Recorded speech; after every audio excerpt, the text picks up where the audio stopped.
Hello dear student, आप सभी का स्वागत है मेरे यूट्यूब चैनल पर। दोस्तों आज हम पढ़ेंगे पॉलिटिकल साइंस का थर्ड चैप्टर समकालीन दक्षिण एशिया। दोस्तों ये वीडियो वन शॉट है और इसके अंदर मैंने सभी इंपॉर्टेंट क्वेश्चंस को कवर किया है, तो इस वीडियो को लास्ट तक देना। ये वीडियो थोड़ी लंबी होगी। और दोस्तों आप अभी तक अगर मेरा चैनल आपने सब्सक्राइब नहीं किया है तो सब्सक्राइब कीजिए और अपने दोस्तों तक शेयर कीजिए। ठीक है दोस्तों, ये क्लास आपकी मैं स्टार्ट कर रहा हूँ और दोस्तों ये क्लास आप अपने सभी दोस्तों को शेयर कीजिए, उनका भी थोड़ा सा भला हो जाए आपके साथ साथ। ठीक है दोस्तों, और बाकी आप लोग पढ़ रहे होंगे अच्छे से, क्योंकि अब तो मैं सारी वीडियो डाल रहा हूँ बैक टू बैक और आप सभी के लिए मैं यहाँ पे बिल्कुल ज़ोरों शोरों से लगा पड़ा हूँ। तो आप भी दोस्तों तैयारी कीजिए अच्छे से दिल लगा के। ठीक है, तो दक्षिण एशिया का अर्थ दोस्तों में बताना है। पहला टॉपिक क्या है, दक्षिण एशिया का अर्थ। ये 2 मार्क्स में दोस्तों ये वाला क्वेश्चन आ सकता है हमारा, तो इसको भी ध्यान से देखेंगे। देखें, दक्षिण एशिया एक भौगोलिक क्षेत्र है जो निम्नलिखित सीमाओं से घिरा हुआ है। दक्षिण एशिया दोस्तों आप ये देख सकते हो यहाँ पर भारत, पाकिस्तान, नेपाल, म्यांमार, बांग्लादेश, भूटान और ये हमारा श्रीलंका, सब ये सारे कहाँ आते हैं, दक्षिण एशिया में आते हैं। तो दोस्तों देखिए, उत्तर में विशाल हिमालय पर्वत श्रृंखला, अगर हम बात करेंगे तो ये नॉर्थ है हमारा, साउथ, वेस्ट और ये ईस्ट दोस्तों। तो इधर देखिए क्या कह रहा है, उत्तर में विशाल हिमालय पर्वत श्रृंखला, आपको पता है यहाँ पर हिमालय है। ठीक है, बहुत बढ़िया। दक्षिण में हिंद महासागर है, दक्षिण में यहाँ पर हिंद महासागर आप सभी को पता है। और पश्चिम में क्या है, अरब सागर है। और पूर्व में क्या है दोस्तों, पूर्व में है बंगाल की खाड़ी। ठीक है, तो ये चीज़ तो हमारा बताता है ज्योग्राफिकल जो पार्ट है इधर उधर के चारों तरफ के। ठीक है, अब देखिए इस क्षेत्र में भारत, पाकिस्तान, बांग्लादेश, नेपाल, श्रीलंका, भूटान और मालदीव जैसे देश शामिल है। दक्षिण एशिया ऐतिहासिक, सांस्कृतिक और भौगोलिक दृष्टि से अत्यंत महत्वपूर्ण क्षेत्र है जो विभिन्न सभ्यताओं, धर्मों, भाषाओं का संगम है। यह क्षेत्र दुनिया का सबसे बड़ी जनसंख्या वाला क्षेत्र भी है। तो दोस्तों आप क्या समझ रहे हो इससे कि हमारा दक्षिण एशिया क्या है, चारों तरफ से घिरा हुआ है। किससे, हिमालय पर्वत से घिरा हुआ है, हिंद महासागर, अरब सागर और बंगाली खाड़ी। और दोस्तों इसके अंदर हमारे ये सारे देश आते हैं, भारत, पाकिस्तान, बांग्लादेश, नेपाल, श्रीलंका, भूटान और मालदीव आते हैं। ठीक है दोस्तों, और ये हाँ ये जो है एशिया में सबसे ज़्यादा जनसंख्या है। ठीक है, दक्षिण एशिया में सबसे ज़्यादा जनसंख्या है। चलिए नेक्स्ट टॉपिक पे चलते हैं। अब दोस्तों नेक्स्ट टॉपिक हमारा है कि पाकिस्तान के अंदर लोकतंत्र कायम क्यों नहीं हो पाता है। दोस्तों ये भी क्वेश्चन बहुत इंपॉर्टेंट है, 4 मार्क्स में आता है, तो जरा ध्यान देंगे इसके ऊपर। ठीक है, देखिए पाकिस्तान में लोकतंत्र के स्थायी न बन पाने के पीछे मुख्य कारण क्या है, तो निम्नलिखित कारण है दोस्तों, इंपॉर्टेंट है, समझिए इसको। ठीक है, तो देखिए सामाजिक दबदबा। दोस्तों मैं आप लोगों का टाइम नहीं खराब करना चाहता फालतू की चीज़ें बताकर, क्योंकि अभी मैं एकदम एग्जाम के पॉइंट ऑफ व्यू से आप लोगों को मैं पढ़ाना चाह रहा हूँ इस पे। ठीक है, तो जरा ध्यान दे। सामाजिक दबदबा, देखिए सेना, धर्मगुरु और भूस्वामी वर्ग का सामाजिक प्रभाव, जिसके कारण निर्वाचित सरकारों को बार बार गिराया गया और सैनिक शासन कायम हुआ। तो यहाँ पे दोस्तों लोगों की तो कोई बात ही नहीं की गई, तो यहाँ पे किसकी बात की गई है, बार बार ये सेना, धर्मगुरु और भूस्वामी वर्ग के लोग क्या करते हैं, लोकतंत्र में हस्तक्षेप कर देते हैं, इसके कारण वहाँ पाकिस्तान के अंदर लोकतंत्र कायम ही नहीं हो पाता है। बहुत बढ़िया। भारत के साथ तनातनी रहती है। अब दोस्तों आप लोगों को पता ही है, भारत और पाकिस्तान के हमेशा लड़ाई झगड़े चलते रहते हैं, तनातनी चली रहती है, जिसके कारण वहाँ की जो सेना रहती है वो अपने आप को मजबूत बनाती रहती है टाइम टू टाइम। ठीक है, जिसके कारण भी वहाँ पर लोकतंत्र सरकार नहीं हो पा रही है। अब देखिए आगे क्या है, अंतर्राष्ट्रीय समर्थन की कमी। जैसे दोस्तों पाकिस्तान ने ऐसे काम किए नहीं है कि उसको हर कोई समर्थन भी नहीं देता है, क्योंकि पाकिस्तान को एक तरीके से आतंकवाद का गढ़ माना जाता है, इसलिए उसे अंतर्राष्ट्रीय सपोर्ट भी नहीं मिलता है।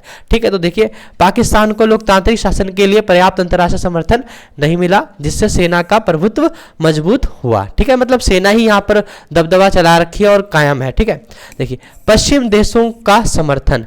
अगर दोस्तों आपने पढ़ा होगा मुजर्रफ के बाद जो उसने एक कोई सी मतलब पेश की थी बिल, और उसके बाद वहां पे उसने लोकतंत्र और संविधान को स्थगित कर दिया था ये। ठीक है, तो देखिए पश्चिम देशों का समर्थन। अमेरिका और अन्य पश्चिमी देशों ने पाकिस्तान में सैनिक शासन को बढ़ावा दिया, जिससे लोकतांत्रिक स्थायी नहीं बन पाया। अब दोस्तों जब आप जैसे ना ये जो बड़े बड़े कंट्रीज होते हैं, ये अपने सैनिक अड्डे पाकिस्तान के अंदर स्थापित करते हैं, जिससे अपने मतलब दुश्मन देश के ऊपर नजर रखी जा सके, तो इसलिए भी यहाँ पर क्या है कि सेना मजबूत रहती है। तो दोस्तों 4 पॉइंट है, बहुत इंपॉर्टेंट क्वेश्चन है ये, तो इसलिए मैंने आप लोगों को ऐसे बताया। तो ध्यान दीजिए इस चीज पर, क्या है, सामाजिक दबदबा, भारत के साथ तनातनी, अंतर्राष्ट्रीय समर्थन की कमी और पश्चिमी देशों के साथ समर्थन। क्लियर दोस्तों, चलिए नेक्स्ट टॉपिक पे चलते हैं।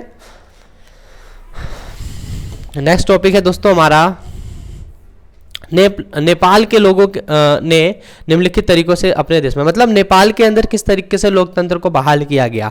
अब बताना है कि नेपाल में किस तरीके से लोकतंत्र कायम हुआ दोस्तों। तो ये भी इंपॉर्टेंट क्वेश्चन है, नेपाल का, पाकिस्तान का, ऐसे एक एक क्वेश्चन आ सकते हैं। क्या पता अगर पाकिस्तान का ना है तो नेपाल का आ जाए।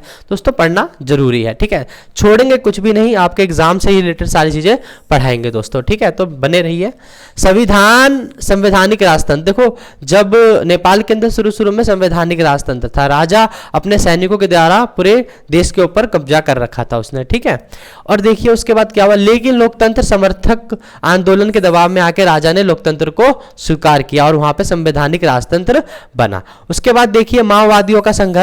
माओवादी एक तरह के मतलब होते हैं जो कि सरकार के साथ संघर्षपूर्ण तरीके से अपने अधिकारों की मांग करते हैं, तो वही लोग माओवादी होते हैं। देखिए 1990 के दशक में माओवादियों ने राजा और सत्ताधारी वर्ग के खिलाफ सशस्त्र विद्रोह किया, जिससे नेपाल की स्थिति खराब हो गई, ठीक है दोस्तों। तो ये हमारा पॉइंट बना, माओवादियों का संघर्ष। तीसरा पॉइंट है राजा का तख्ता पलट। फिर राजा ने क्या करा, 1990 में राजा ने संसद को भंग कर दिया और लोकतंत्र को फिर से उसने समाप्त कर दिया। लेकिन फिर हमारे 2006 में, अप्रैल 2006 में लोकतंत्र समर्थक प्रदर्शनों के बाद राजा ज्ञानेंद्र सिंह ने संसद को फिर से बहाल किया, ठीक है दोस्तों। आगे चलते हैं,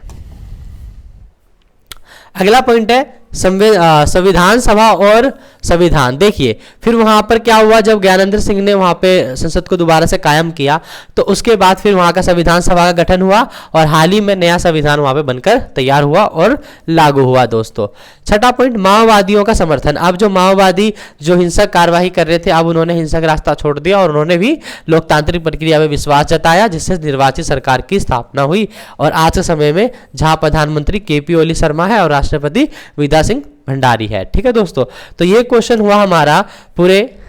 दोस्तों ये क्वेश्चन 6 मार्क्स में भी आ सकता है, 4 मार्क्स में भी आ सकता है, ठीक है, तो उसी हिसाब से अपने पॉइंट लिख देना, ठीक।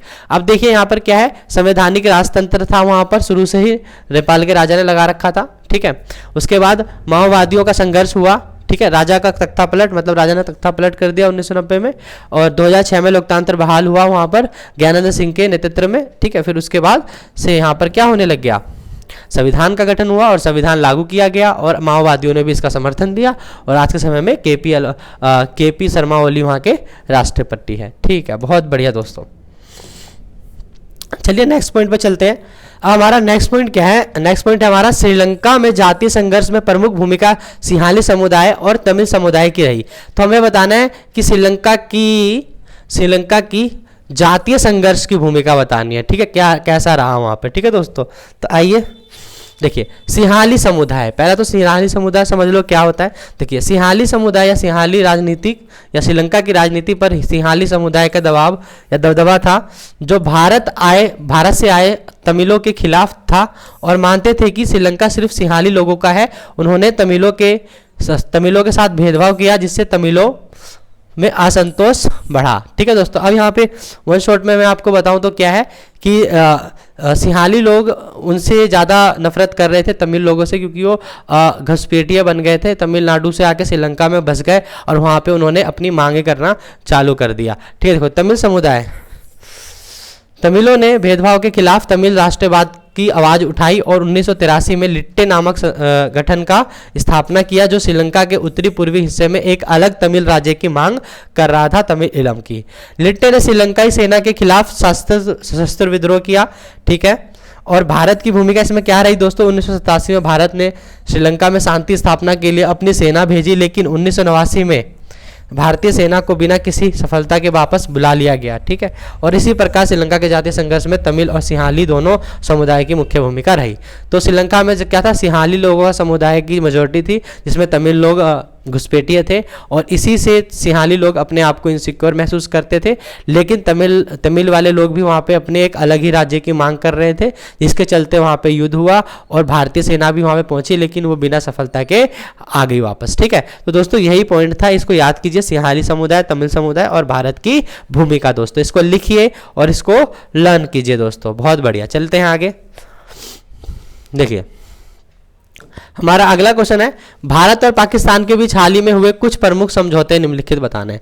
मतलब कुछ समझौते की बात करेंगे, भारत और पाकिस्तान के बीच कौन से हाल ही में समझौते हुए इसके बारे में। तो देखिए दोस्तों, बस सेवा चालू की गई, भारत और पाकिस्तान के बीच लाहौर से दिल्ली तक बस सेवा शुरू करने पर समझौता हुआ, ठीक है।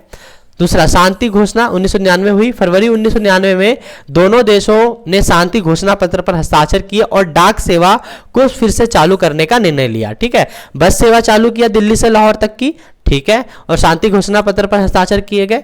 और तीसरा पॉइंट, सांस्कृतिक, खेल और साहित्यिक आदान प्रदान करना। मतलब जैसे ही देश, मतलब जैसे क्रिकेट हो गया या कोई दूसरा गेम हो गया, उसमें जो खिलाड़ी आते जाते हैं उनके लिए वीजा वगैरह फ्री करना, ऐसे समझौते किए गए, ठीक है। तीसरा, चौथा पॉइंट है हमारा सिंधु नदी जल समझौता 1960। दोस्तों देखिए, सिंधु नदी के जल वितरण को लेकर दोनों देशों के बीच समझौते हुए। और आखिरी पॉइंट है, आखिरी नहीं, आतंकवाद पर सहयोग। तो दोस्तों इनके एक और समझौता हुआ आतंकवाद पर सहयोग। मतलब इन दोनों देशों ने कहा मिलकर आतंकवाद को खत्म करने की बात को जाहिर की। भारत और पाकिस्तान ने आतंकवाद के खिलाफ सहयोग बढ़ाने पर भी समझौता किया। तो दोस्तों ये हमारा टोटल पॉइंट था कि इनके बीच में हाल ही में कौन से समझौते हुए भारत और पाकिस्तान में। तो दोस्तों क्या क्या हुआ, बस सेवा चलाई गई, दिल्ली से लाहौर तक की बस सेवा चलाई गई, ठीक है, बहुत बढ़िया। शांति घोषणा पत्र पर हस्ताक्षर हुए दोनों देशों के बीच और डाक सेवा चालू किया गया, बहुत बढ़िया। संस्कृति और खेल साहित्य आदान प्रदान करना, मतलब दोनों देशों के बीच में वीजा फ्री करना इन खिलाड़ियों के लिए, ठीक है। अब आगे, सिंधु नदी के जल पे भी जो विवाद रहता है उस पर भी समझौता किया इन लोगों ने, ठीक है। और उसके बाद आतंकवाद पर भी इन्होंने सहयोग जताया, ठीक है, आपस में मिलकर आतंकवाद के खिलाफ लड़ाई के लिए, ठीक है। बहुत बढ़िया दोस्तों, ये भी हमारा 4 मार्क्स का क्वेश्चन बनता है। अब आ जाओ, अब ये थोड़ा सा बड़ा क्वेश्चन होने वाला है, भारत और बांग्लादेश के बीच में नकारात्मक और सकारात्मक, आप बोल सकते हो सहयोग के, या फिर या सहयोग के क्षेत्र बोल सकते हो या असहयोग के क्षेत्र बोल सकते हो, ठीक है। चलिए, तो पहला पॉइंट हम शुरू करते हैं, सकारात्मक सहमति के मुद्दे, ठीक है। बांग्लादेश और भारत के बीच में सहमति के मुद्दे बोलते हैं या तो सकारात्मक संबंध बोलते हैं, ठीक है। चलिए देखिए, पूर्व की चलो की नीति, भारत बांग्लादेश की पूर्व की चलो की नीति का प्रतिपादन करता है, ठीक है। देखो, बांग्लादेश भारत के इस नीति का हिस्सा है जिसके तहत भारत म्यांमार और दक्षिण पूर्वी एशिया देशों से संपर्क स्थापित करना चाहता है। भारत म्यांमार और बाकी जो सारे पूर्वी देश हैं उनसे, ठीक है। तो इससे क्या है, बांग्लादेश के साथ सहमति है, भारत बांग्लादेश के रास्ते होते हुए म्यांमार की तरफ जाता है। तो ये मतलब बांग्लादेश भारत के पूर्व की ओर चलो की नीति का हिस्सा है, ठीक है, बहुत बढ़िया। आर्थिक सहयोग में भी इनके साथ क्या हुए, संबंध अच्छे हैं। पिछले 10 वर्षों में भारत और बांग्लादेश के बीच आर्थिक संबंध मजबूत हुए हैं, ठीक है। आपदा प्रबंधन और पर्यावरण, देखिए दोनों देश आपदा प्रबंधन और पर्यावरणीय मुद्दों पर साथ में मिलकर सहयोग करेंगे एक दूसरे की, और कि मिलकर किसी भी आपदा का सामना करते हैं, ठीक है। फरक्का सिंधी, देखिए फरक्का सिंधी जो पानी है, फरक्का नदी का पानी है, उसके लिए लेकर गंगा नदी के पानी के वितरण को लेकर भारत और बांग्लादेश के बीच एक समझौता हुआ जिसे फरक्का सिंधी कहते हैं, ठीक है। गंगा नदी का पानी भी बांग्लादेश में गिरता है ना, तो उसके लेकर भी संधियां हुई। तो हम कह सकते हैं सकारात्मक सहमति के मुद्दे कौन कौन से हैं दोस्तों, एक बार फिर से नजर डाल लीजिए, ठीक है। देखिए पहला क्या है, पूर्व चलो की नीति। कौन सी नीति है दोस्तों, पूर्व चलो की नीति। अगर अभी तक आप लोग रुके हुए हो दोस्तों, कमेंट कर दो भारत बांग्लादेश, ठीक है। चलिए बहुत बढ़िया, पूर्व की चलो नीति, ठीक है। और दूसरा है आर्थिक सहयोग, आपदा प्रबंधन और पर्यावरण, और चौथा है हमारा फरक्का सिंधी। ये कौन से सारे ये सहमति के मुद्दे थे, ठीक है, जो कि भारत और बांग्लादेश के बीच में हुए, ठीक है। अब आ जाओ नकारात्मक संबंध। अब इसका मतलब है भारत और बांग्लादेश के बीच में जो नकारात्मक संबंध है उनके बारे में बात करते हैं। तो देखो भाई, पहला पॉइंट है जल विवाद। तो इनके बीच में हमेशा जल विवाद रहता है, गंगा और ब्रह्मपुत्र की नदियों के जल के वितरण को लेकर। वितरण मतलब क्या, बांटना, पानी बांटना, ठीक है, को लेकर भारत और बांग्लादेश के बीच में हमेशा मतभेद रहते हैं, बहुत बढ़िया। अवैध अप्रवास और आतंकवाद, देखो बांग्लादेश से अनेकों शरणार्थी घुस जाते हैं, बार बार बॉर्डर से आ जाते हैं। भारत बांग्लादेश पर अवैध अप्रवास और भारत विरोधी आतंकवादियों का समर्थन करने का आरोप लगाता है। साथ ही भारत को पूर्वोत्तर में सेना संचालन के लिए बांग्लादेश से मार्ग देने से भी इनकार कर देता है। मतलब हमारे को, अगर हमारे जो सेना होते हैं अगर वहाँ बांग्लादेश से निकलते हैं तो उनको निकलने के लिए मना कर देते हैं, और ये हमेशा आतंकवादी गतिविधियां भारत के अंदर फैलाते हैं। तो ये पॉइंट है हमारा अवैध अप्रवास और आतंकवाद का, ठीक है। सॉरी दोस्तों, माफ कीजिएगा, थोड़ा गला खराब हो रहा है।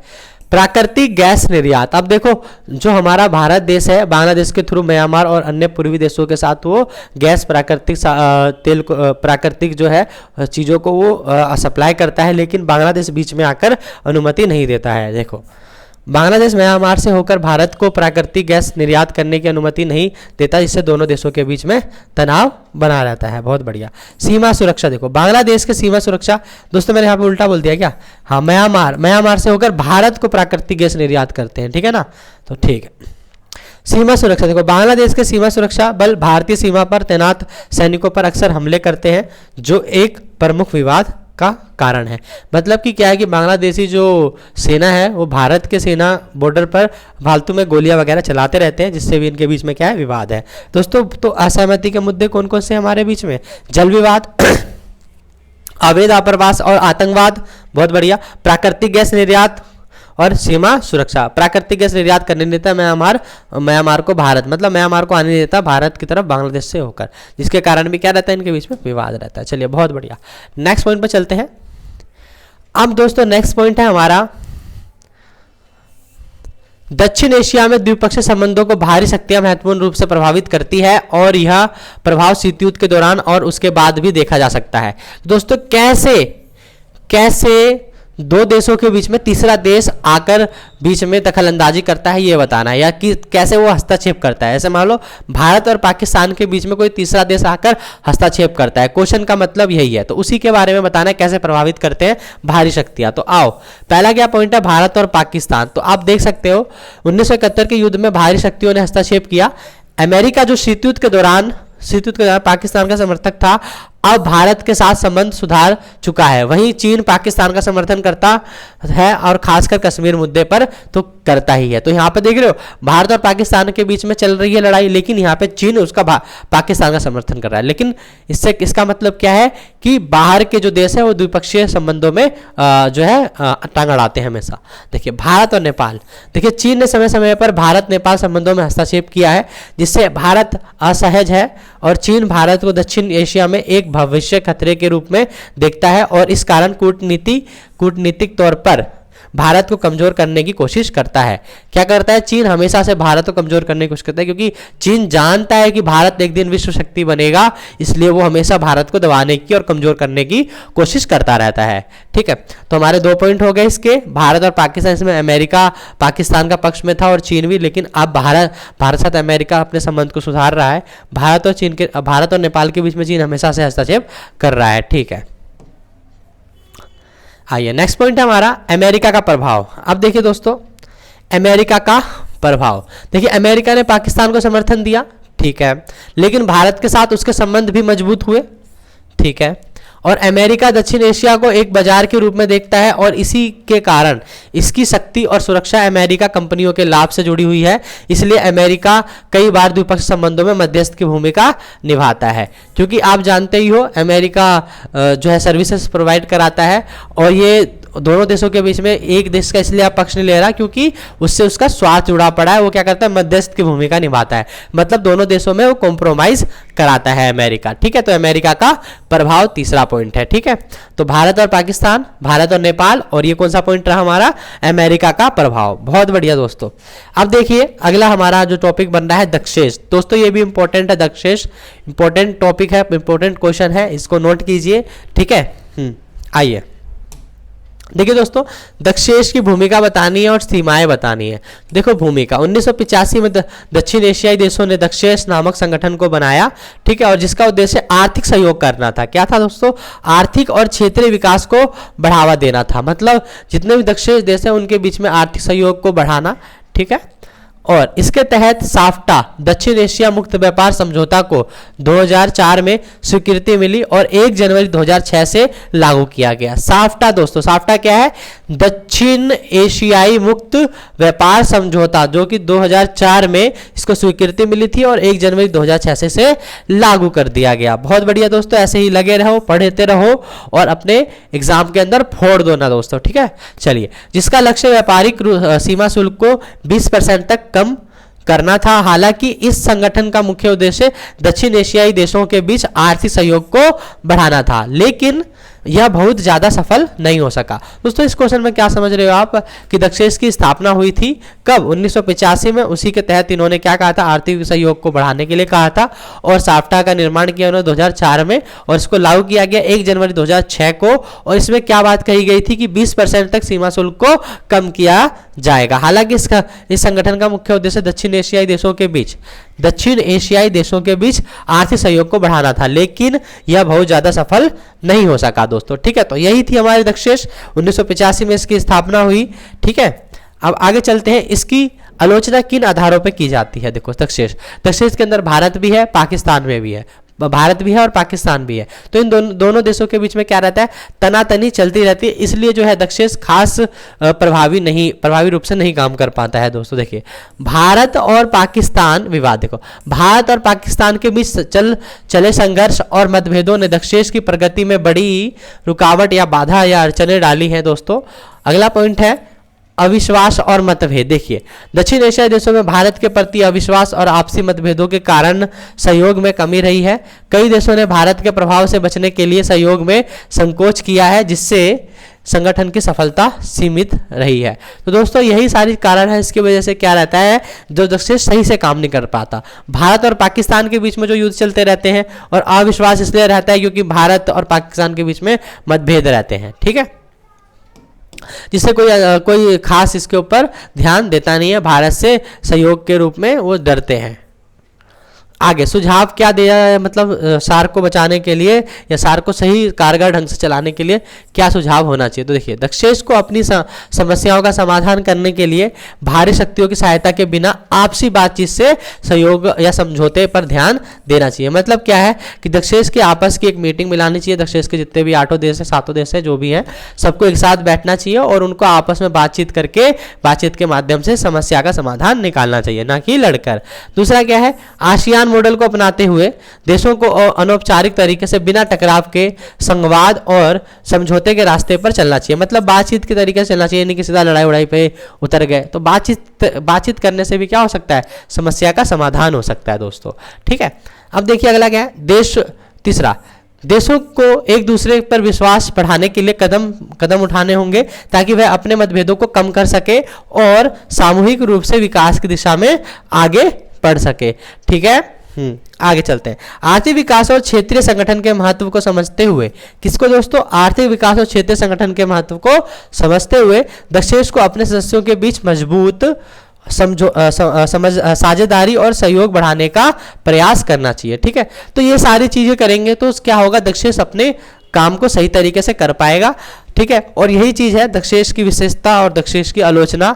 ठीक है, खैर विशेषता तो कुछ है नहीं इसकी, जो भी है इनके बीच में है। ठीक है, तो दोस्तों ये दक्षेश क्वेश्चन आपका 6 नंबर में, 2 नंबर में और 4 नंबर में, किसी भी नंबर में आ सकता है दोस्तों। तो इसको पूरा ही नोट कर लेना। दक्षेश क्या है, दक्षेश की आलोचना और दक्षेश के सुझाव। ठीक है, दक्षेश अगर कारगर ढंग से काम करेगा तो उसके लिए क्या सुझाव आप देंगे। ठीक है, बहुत बढ़िया। अब दोस्तों आगे हमारा जो फेवरेट क्वेश्चन रहता है एग्जाम का, बार बार देता है, रिपीट करता है। ठीक है, हर बार एग्जाम में जरूर आता है किसी न किसी तरीके से। भारत और पाकिस्तान के बीच मतभेद के मुद्दे बताने हैं दोस्तों। आप लोगों को पता है, बचपन से ही आप लोग सुनते हो भारत पाकिस्तान, टीवी फोड़ना, ये सारी चीजें। ठीक है, तो देखो, तो कश्मीर का मुद्दा, पहला तो है कश्मीर का मुद्दा। पाकिस्तान बोलता है कि कश्मीर मेरा है, लेकिन आप सबको भी पता है कि कश्मीर किसका है। ये एक विवाद चल रहा है अभी तक ये अंतर्राष्ट्रीय लेवल पे भी इसका कोई हल नहीं निकल पाया, कश्मीर भारत का है कि पाकिस्तान का है। वैसे तो पाकिस्तान का नहीं है, पाकिस्तान ने जबरन उसके ऊपर कब्जा कर रखा है। तो देखिए कश्मीर का मुद्दा, 1947 में कश्मीर के भारत में विलय के बाद पाकिस्तान ने कश्मीर पर सेनाक्रमण कर दिया। क्या कर दिया, पाकिस्तान ने इस कश्मीर पर सेनाक्रमण किया, जिसके बाद कश्मीर में जनमत संग्रह की बात हुई। पाकिस्तान इसे पाकिस्तान अधिकृत कश्मीर POK मानता है, जबकि भारत इसे जम्मू कश्मीर का हिस्सा मानता है। तो दोनों के बीच में क्या है दोस्तों, कश्मीर मुद्दा है ये। ठीक है, आगे सिंधु नदी के पानी को लेकर भी विवाद इन दोनों के बीच में होता रहता है। सिंधु नदी के पानी को भी लेकर इन दोनों के बीच में क्या रहता है, विवाद होता रहता है। सिंधु जल संधि, देखिए कि 1960 के बावजूद भी दोनों देशों के बीच सिंधु नदी के पानी को लेकर हमेशा या बंटवारे को लेकर मतभेद है। पाकिस्तान का आरोप है कि भारत सिंधु नदी के पानी को रोककर अपनी दादागिरी दिखाता है, लेकिन ऐसी कोई बात नहीं यार, हम तो बिल्कुल यार फिर भी दिल है हिंदुस्तानी यार, ऐसे थोड़ी। ये तो गलत बोल रहा है ना भाई बिल्कुल। चलिए देखिए, अगला पॉइंट है हमारा आतंकवाद का मुद्दा। अब देखिए, आप सबको पता है कि पाकिस्तान का नाम सुनते ही हमें हमारे मन में एक चीज आता है, ख्याल आता है, पाकिस्तान मतलब क्या, आतंकवाद। तो देखिए दोस्तों, आतंकवाद का मुद्दा, भारत का आरोप है कि पाकिस्तान आतंकवादियों को समर्थन देता है ना, और भारत के अंदरूनी मामलों में हस्तक्षेप करता है, जिससे दोनों देशों के बीच जो तनाव है वो बना रहता है। ठीक है। 1971 का युद्ध, देखिए 1971 के युद्ध में भारत ने पाकिस्तान को हराया और पूर्वी पाकिस्तान को बांग्लादेश के रूप में स्वतंत्रता दिलाई। ठीक है। और पाकिस्तान अब इस घटना को लेकर आक्रोशित है, जो दोनों देशों के बीच मतभेद का एक प्रमुख मुद्दा है। दोस्तों 1971 का युद्ध, पाकिस्तान से पूर्वी पाकिस्तान को छुड़ा लिया गया था भारत के द्वारा, इसलिए भारत के साथ हमेशा इसकी तनातनी रहती है और इसलिए वो गुस्से में रहता है, आज के दिन भी मुंह फुला के बैठा हुआ है। ठीक है। अब देखिए दोस्तों, हम बात करेंगे बांग्लादेश कैसे बना, बांग्लादेश का जन्म कैसे हुआ। तो आप सबको पता ही होगा, इतना दिन तो पढ़ रहे हैं, लेकिन एक सीरीज में एक टॉपिक वाइज देखो क्या है ये, बांग्लादेश के निर्माण और शासन के स्वरूप का विवरण करना है दोस्तों, कि बांग्लादेश किस तरीके से आया और इसका शासन किस तरीके से चला। तो जरा ध्यान दीजिए दोस्तों, 1947 में आपको पता है जब भारत का विभाजन हुआ तो पाकिस्तान दो भागों में बंटकर आजाद हुआ, पूर्वी पाकिस्तान और पश्चिमी पाकिस्तान। ठीक है। तो देखिए, तो जिसे पूर्वी पाकिस्तान कहा गया। ठीक है। सांस्कृतिक मतभेद, अब देखो क्या है, पश्चिमी पाकिस्तान ने अपनी संस्कृति और भाषा को पूर्वी पाकिस्तान पर थोपने की कोशिश की, और जबकि पूर्वी पाकिस्तान में बंगाली भाषा और संस्कृति प्रचलित थी। तो ऐसे में क्या हो रहा था, उन दोनों के बीच में मतभेद चल रहा था, पूर्वी पाकिस्तान और पश्चिमी पाकिस्तान में। फिर देखो शेख मुजीबुर रहमान 1970, शेख मुजीबुर रहमान 1970 में उनकी पार्टी अवामी लीग ने चुनाव जीतकर स्वायत्तता की मांग की। ठीक है। फिर 1971 पाकिस्तान ने आंदोलन को दबाने के लिए सेना भेजी, जिससे भारत ने पूर्वी पाकिस्तान का समर्थन किया। ऐसा क्यों किया दोस्तों, क्यों भारत ने ऐसा उनके बीच में क्यों लड़ पड़ा। देखो, भारत को ऐसा दादागिरी तो दिखाना नहीं चाह रहा था, भारत के अंदर बांग्लादेशी जो थे वो घुस रहे थे सीमा पार करके, लाखों लोगों ने सीमा में घुसा, बांग्लादेश से सीमा में, भारत की सीमा में घुसा, जिसके कारण भारत को काफ़ी सारी समस्याओं का सामना करना पड़ रहा था, जिसके कारण भारत ने इस युद्ध में कूद पड़ा। ठीक है। देखिए, और भारत पाकिस्तान युद्ध हुआ, युद्ध में भारत की विजय हुई और बांग्लादेश स्वतंत्र देश बना। देखिए, संविधान और लोकतंत्र, बांग्लादेश ने संविधान बनाकर खुद को लोकतांत्रिक देश घोषित कर दिया। और सत्ता संघर्ष, देखो सत्ता संघर्ष तो वहां पे खूब हुआ। 1975 में शेख मुजीबुर रहमान की हत्या के बाद सेना का शासन शुरू हुआ। फिर लेफ्टिनेंट जनरल जिया उल रहमान और AHM इरशाद दोनों ने शासन किया, लेकिन बागी विरोध के कारण, मतलब लोगों का विरोध, बागी विरोध के कारण क्या हुआ, उन्हें पद छोड़ना पड़ा। फिर 1991 में लोकतांत्रिक शासन, बांग्लादेश में निर्वाचित सरकारें कार्य कर रही है, वर्तमान में शेख हसीना प्रधानमंत्री है। तो दोस्तों, किस तरीके से हमने देखा बांग्लादेश की कहानी, ये भी इंपॉर्टेंट क्वेश्चन बनता है, सीधा 6 मार्क्स में आएगा या तो 4 मार्क्स में आएगा। ठीक है, कि बांग्लादेश के निर्माण और शासन के स्वरूप का विवरण या वर्णन कीजिए दोस्तों। तो इसी के साथ हमारा वन शॉट वीडियो कंप्लीट होता है दोस्तों। पूरा बेहतरीन तरीके से सारे क्वेश्चन हमने पढ़ लिए हैं। तो दोस्तों, आपको क्या करना है, अगर आपको ये वीडियो अच्छी लगी तो वीडियो को लाइक कीजिए और अपने दोस्तों तक इसको शेयर कीजिए, कमेंट करना मत भूलना। अगर अभी तक आपने मेरे यूट्यूब चैनल को सब्सक्राइब नहीं किया है दोस्तों, तो सब्सक्राइब कीजिए। आपके एक एक लाइक और एक एक सब्सक्राइब से मुझे मोटिवेशन मिलती है, काम करने को और मन करता है दोस्तों, और काम को डिलीवर करना जो कि बहुत ज़्यादा मुश्किल होता है आके पढ़ाना, वो भी मैं कर पाता हूँ इसी चीज़ से। तो दोस्तों, इस वीडियो को शेयर कीजिए। आज की वीडियो के लिए इतना ही। और दोस्तों, पुरानी वीडियो जो है, पहला, दूसरा, तीसरा और हिस्ट्री के भी सभी मैंने वीडियो बना रहा हूँ धीरे धीरे, प्लेलिस्ट जाके चेक कीजिए। और दोस्तों, इस यूट्यूब चैनल को दोस्तों तक अपने शेयर कीजिए। थैंक यू दोस्तों।